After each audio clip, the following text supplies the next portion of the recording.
मैं चैलेंज कर रहा हूं नरेंद्र मोदी साहब, आप कर्फ्यू उठाएं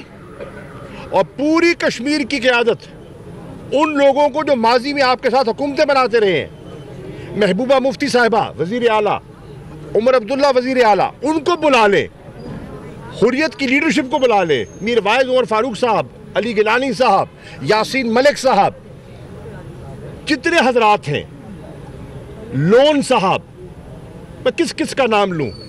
और श्रीनगर में या जिस जगह आप समझते हैं मुनासिब खुला मैदान लगाने दें और लोगों पर रुकावट ना डालें, और उसमें एक अवामी रेफरेंडम आज करवा लें। जो अक़वाम मुत्तहिदा का वादा तो आपने पूरा नहीं किया, लेकिन आज अगर आप अपने इस फैसले की मकबूलियत को चेक करना चाहते हैं तो आज एक अवामी रेफरेंडम मकबूजा कश्मीर में करवा लें, दूध का दूध पानी का पानी हो जाएगा।